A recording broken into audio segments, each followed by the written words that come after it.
একটা ছবি এবং তাকে ঘিরে থাকা হাজারো স্মৃতি তখন ঘরছাড়া। উবে গিয়েছিল নিত্যদিনের চেনা পরিচিত ছবিঘরও। বাড়িটি হয়তো আজও রয়ে গিয়েছে, কিন্তু হারিয়ে গেছে তাকে ঘিরে থাকা সাদা কালো ছবির চেনা গল্পরা। নমস্কার, ফ্যাক্টিসের ফ্যাক্টিস টকিসে স্বাগত আপনাকে। আজ ফ্যাক্টিস টকিসে কথা হচ্ছে ছবিঘর নিয়ে। সেই ছবিঘর যা একসময় ছিল কলকাতার সাদা কালো ছবির প্রাণকেন্দ্র।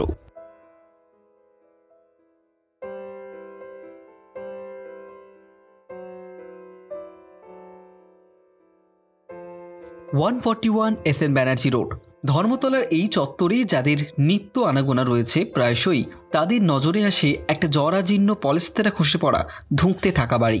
নাম বোর্ন অ্যান্ড শেফার্ড, পৃথিবীর অন্যতম পুরাতন ফটোগ্রাফিক স্টুডিও। নতুন গজিয়ে ওঠা দোকানের ভিড়ে বাড়িটি এখনও দাঁড়িয়ে রয়েছে হাড়গোড় বার করা বয়স্ক কোনো অভিভাবকের মতন। মাঝারি একটা রাস্তা কিছু দূর গেলেই নজরে আসে ছোট্ট চৌকো হলদে একটা বোর্ড। তাতে লাল কালিতে গোটা গোটা শব্দে লেখা বোর্ন অ্যান্ড শেফার্ড। পৃথিবীর সবচেয়ে পুরনো ফটোগ্রাফিক স্টুডিওগুলির মধ্যে একটি ধর্মতলার এই Bourne and Shepherd photographic studio. সালটা 1843। দুই ইংরেজ সাহেব স্যামুয়েল বোর্ন এবং উইলিয়াম হাওয়ার্ড একসঙ্গে একটি ফটোগ্রাফিক স্টুডিও তৈরিতে উদ্যত হন। সেই উদ্যোগ থেকেই পরবর্তীতে আজকের 141 SN ব্যানার্জি রোডে এই বাড়িটির নির্মাণ করেন স্বয়ং হাওয়ার্ড। নাম রাখা হয় Bourne and Howard, the Calcutta photographer. যদিও কিছুদিন পর হাওয়ার্ড এই কাজ থেকে বিরতি নিলে স্যামুয়েলের সঙ্গী হন চার্লস শেফার্ড। তখন কোম্পানির নাম হয়ে দাঁড়ায় বোর্ন অ্যান্ড শেফার্ড কোম্পানি। সেই শুরু পথ চলা।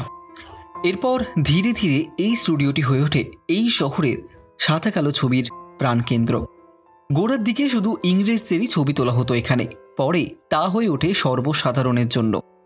ভিক্টোরিয়া মেমোরিয়ালের অন্দর থেকে পুরনো কলকাতার নানান ছবি, ভাওয়াল সন্ন্যাসী মামলার ছবি থেকে রামকৃষ্ণদেবের মৃত্যুর কয়েক মাস আগে তোলা পোর্ট্রেট, পঞ্চম জর্জের ভারত আগমন, এমনকি জঙ্গল বুকের স্রষ্টা রুডিয়ার্ড কিপলিংয়ের ভারত আগমন কি ছিল না বোর্ন অ্যান্ড শেফার্ডের স্টুডিওর আর্কাইভে।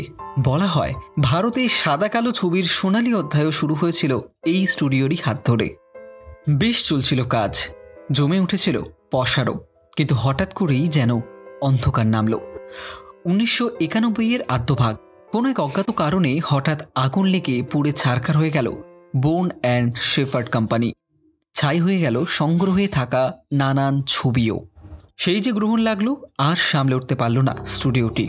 বন্ধ হলো পথ চলা, সমাপ্তি ঘটল সাদা কালো ছবির সোনালী অধ্যায়ের। একটা ছবির পেছনে সাজিয়ে রাখা হাজারো স্মৃতিরা তখন ঘরছাড়া হয়ে গিয়েছিল। সেই সঙ্গে উবে গিয়েছিল নিত্যদিনের ছবিঘরও। বাড়িটি আজও রয়ে গিয়েছে একই জায়গাতে, শুধু হারিয়ে গিয়েছে তাকে ঘিরে থাকা সাদা কালো ছবির চেনা গল্পরা।